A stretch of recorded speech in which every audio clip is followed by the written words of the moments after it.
이런 얘기 들어봤어? 한국은 기술은 있는데 시장이 안 열린다. 개발은 했는데 허가가 안 난다. 시범 사업은 되는데 돈은 못 번다. 오늘 얘기할 주제가 바로 이거야. 왜 한국은 이렇게 규제가 강한지. 근데 여기서 중요한 포인트 하나 먼저 잡고 가자. 한국은 혁신을 싫어하는 나라가 아니야. 다만 한국은 사고를 너무 무서워하는 나라야. 다른 나라들은 일단 해보고 문제 생기면 고치자 이런 식인데 한국은 이거 문제 생기면 누가 책임질 건데? 이걸 먼저 생각하는 분위기야. 그래서 자연스럽게 어떻게 되냐? 허용이 늦어지는 거지. 결국 한국은 혁신이 느린 게 아니라 허용이 느린 나라다라고 보면 돼. 이걸 가장 극단적으로 보여주는 게 뭐냐면 최근에 나온 수술로봇 기사야. 중국은 3년 동안 수술로봇을 145개 허가했는데 한국은 0개. 우리나라가 기술이 없어서일까? 아니야. 왜 이런 일이 생기냐면 한국 의료 시스템 구조를 봐야 해. 일단 의료기기 허가를 받아야 하고 그 다음에 신의료 기술 평가 받아야 하고 그 다음에 보험 적용 따져야 하고 단계가 여러 개야. 그러니까 기업 입장에서 어떤 상황이냐면 제품은 이미 만들어놨고 기술도 있어. 근데 시장에 못 들어가. 이게 진짜 안타까운 상황이지. 왜냐면 기업은 기술로 돈 버는 게 아니라 시장에 들어가야 돈을 벌 수가 있잖아. 그럼 여기서 무슨 일이 벌어지냐? 국내 기업은 못 들어가고 그 사이에 외국 기업들은 해외에서 기술을 검증하기 시작해. 결국 그렇게 되면 기술에서 뒤처지겠지. 그러다 보면 결국 병원은 나중에 외국산 장비 사용할 수밖에 없고 의사도 그걸로 수술을 해. 그러면 데이터가 어디에 쌓여? 외국 기업에 쌓이는 거지. 이러다 보니 결국 산업 주도권을 그냥 넘겨주는 구조가 되는 거야. 이게 의료에서만 벌어지는 일이냐? 아니야. 원격 의료 보자. 우리나라 예전부터 원격 진료 얘기 많이 나왔었거든. 코로나 때 원격 진료 허용하기도 했고. 그럼 이제 완전히 열렸을까? 아니야. 지금 어떤 상황이냐면 되긴 되는데 엄청 제한적으로만 되는 상황이야. 완전히 열어준 게 아니라 최소한만 허용한 상태라고 보면 돼. 이걸 다른 나라랑 비교해보면 더 확실해져. 중국은 이미 플랫폼 기반 의료 서비스가 커졌고 미국도 원격 의료가 꽤 일반화됐어. 근데 한국은? 가능은 한데 크게 못 크고 있어. 왜냐? 처음부터 크지 못하게 설계돼 있기 때문이야. AI 쪽으로 가보자. 여기도 완전히 똑같아. 한국도 AI 한다고 엄청 말하잖아. 반도체 강국이기도 하고 다른 나라에서 삼성 하이닉스한테 와서 반도체 공급해달라고 아우성인데 말이지. 근데 실제 기업들 얘기 들어보면 걱정이 앞서. 데이터 써도 되냐? 이거 개인정보 문제 없냐? 나중에 문제 안 생기냐? 이걸 계속 확인해야 하는 상황이야. 이게 왜 문제냐면 대기업은 그나마 괜찮아. 법무팀도 있고 리스크를 감당할 수 있어. 근데 스타트업은? 그걸 감당하기 힘들어. 그래서 어떻게 되냐? 속도가 꺾이는 거지. 그래서 한국 AI 시장 특징이 하나 생겼어. B2C에 약하고 B2B에 강하다. 왜냐? 기업 상대는 계약으로 책임 나눌 수 있으니까. 소비자 상대는? 사고 나면 바로 사회 문제 되잖아. 그래서 기업용 AI부터 먼저 크고 있어. 여기까지 보면 패턴 하나 보이지 않아? 의료도 그렇고 원격 의료도 그렇고 AI도 그렇고 공통점이 있어. 일단 막고 조금씩 연다. 이게 한국 방식이야. 여기서 중요한 질문 하나 나와. 그럼 한국은 왜 이렇게까지 조심할까? 이건 단순히 정부가 보수적이라서가 아니야. 구조적인 이유가 있어. 자, 아까까지 의료랑 AI 얘기했지? 이번엔 다른 분야로 한번 가보자. 자율주행. 이거 진짜 차이가 확 보이는 영역이야. 한국은 뭐라고 하냐면 2027년 상용화 목표입니다. 항상 2톤이야. 준비 중 목표 계획 로드맵. 근데 중국은 지금 뭐하고 있어? 이미 도로에서 수많은 자율주행 차량들이 움직이고 있어. 이게 단순히 우리가 좀 느리네? 이 정도 문제가 아니야. 자율주행은 뭐가 핵심이냐면 기술도 기술이지만 데이터야. 이게 정말 중요해. 자율주행은 연구실에서 완성되는 기술이 아니야. 실제 도로에서 사람 태우고 돌발 상황 겪고 사고 직전까지 가보고 클레임 처리하고 날씨 바뀌고 예측 못하는 상황 겪으면서 계속 학습해야 하는 거야. 근데 한국은 뭐하고 있냐? 테스트 시범 사업 실증 2단계야. 계속 준비 중이야. 이게 어떤 결과를 만드냐면 데이터를 쌓을 수가 없어. 데이터가 안 쌓이면 AI가 발전을 못해. 그러면 기술이 뒤처지겠지. 그리고 그 차이는 시간이 갈수록 벌어져. 그래서 자율주행에서 진짜 무서운 건 이거야. 지금 느린 게 나중에도 계속 느리게 만든다. 이게 복리처럼 작용해.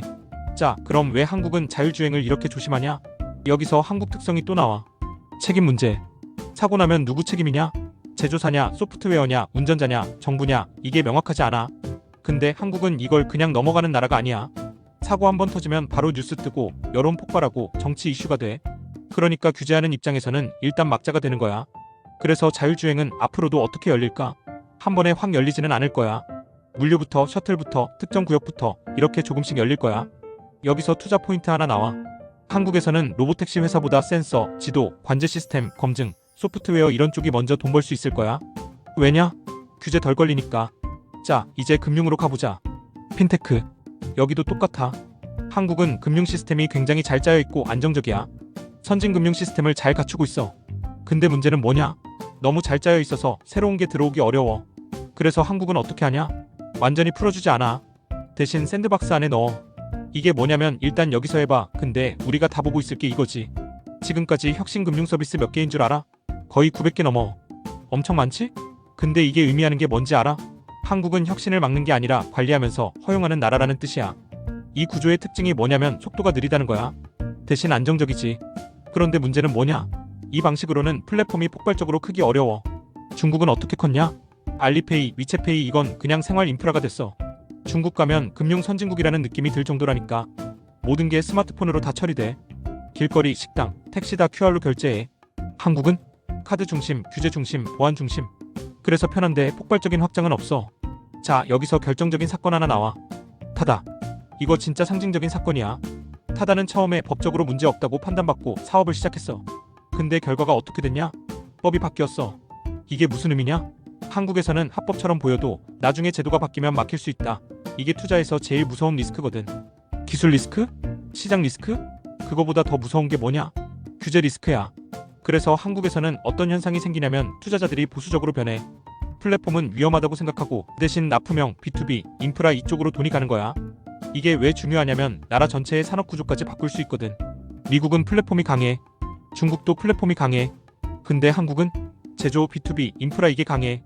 이게 그냥 우연이 아니야. 규제가 만든 결과야. 자, 이제 여기까지 정리해보자. 의료, AI, 자율주행, 금융, 플랫폼 다 다른 산업인데 결론은 똑같아. 한국은 일단 허용이 아니라 일단 검토. 이 구조가 왜 더 강해지는지 이제 진짜 핵심 들어가보자. 첫 번째, 이해관계자가 너무 강해. 의료계, 택시업계, 금융권 이미 자리 잡은 사람들이 엄청 강해. 새로운 게 들어오면 바로 충돌이 생겨. 정부 입장에서 뭐가 더 무섭냐? 스타트업 하나 망하는 거? 아니지. 기존 산업 전체가 반발하는 거. 그래서 선택이 천천히 열자가 되는 거지. 두 번째, 한국은 사고 한번 터지면 파급력이 너무 커. 이거 진짜 중요한데 한국은 여론 속도가 엄청나. 사고 나면 뉴스 뜨고 커뮤니티 퍼지고 정치권 반응하고 바로 제도 바뀌어. 그러니까 규제하는 입장에서는 아예 안 터지게 하자 이렇게 되는 거지. 세 번째, 한국은 실험하는 나라가 아니야. 중국은 일단 해봐. 도시 하나 잡아서 그냥 밀어붙여. 한국은 회의, 조정, 시범사업, 검토, 법 개정 이 순서야. 이게 나쁘냐? 아니야. 안정적이야. 근데 문제는 뭐냐면 속도가 느려. 지금 시대는 속도가 경쟁력이야. 그럼 앞으로도 계속 이렇게 갈까? 그렇지는 않을 거야. 왜냐? 한국도 이제 알고 있어. 이대로 가면 기술은 있는데 산업이 안 커진다는 걸. 그래서 지금부터는 조금씩 방향이 바뀔 거야. 한국은 한 번에 확 여는 나라는 아니지만 한 번 방향 잡으면 그쪽은 진짜 세게 밀거든.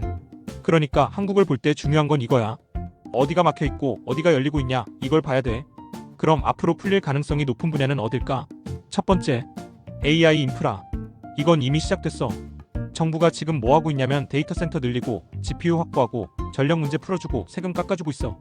이건 말이 아니라 진짜 자금이 쓰이고 있는 정책이야. 이 말은 뭐냐면 한국은 AI를 서비스로 먼저 키우는 게 아니라 인프라부터 깐다는 거지. 그래서 여기서 투자 포인트가 하나 나와. 많은 사람들이 AI 하면 챗봇, 앱, 서비스 이런 거 떠올리잖아. 근데 한국에서는 그게 아니야.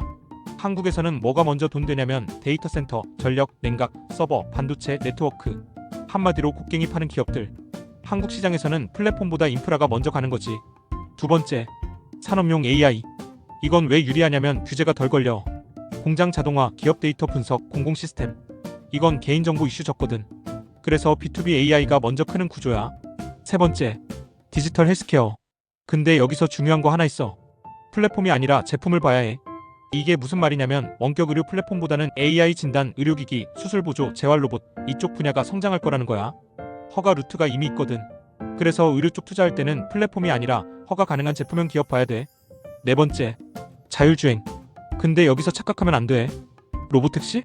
아니, 대신 뭐부터 열리냐? 물류 셔틀 특정에서 구역 통제가 가능하니까. 그래서 투자 포인트는 이거야. 완성형 서비스 말고 센서, 지도, 관제, 검증 시스템. 이게 먼저 돈이 되는 거야. 다섯 번째, 규제 대응 산업. 이건 사람들이 잘 몰라. 근데 진짜 핵심이야. 한국은 규제가 강하다 보니 뭐가 생기냐면 그 규제를 통과시켜주는 산업이 생겨. 예를 들어 데이터 관리, 보안, 프라이버시 기술, 인증 시스템. 모든 기업이 이걸 써야 사업을 할 수 있거든. 그러니까 이건 선택이 아니라 필수야. 그래서 이 산업들은 성장 가능성이 있어. 한국은 혁신을 막는 나라가 아니야. 한국은 리스크를 엄청 크게 보는 나라야. 그러다 보니 조금은 느리고 답답하기도 해. 근데 반대로 보면 한 번 열리면 굉장히 안정적으로 크게 간다는 특징이 있어. 그래서 중요한 건 이거야. 언젠가 풀릴 산업을 기다리지 말고 이미 열리고 있는 통로 위에 올라타라. 그게 지금 한국 시장을 읽는 방법이야. 도움이 됐다면 구독과 좋아요도 눌러줘.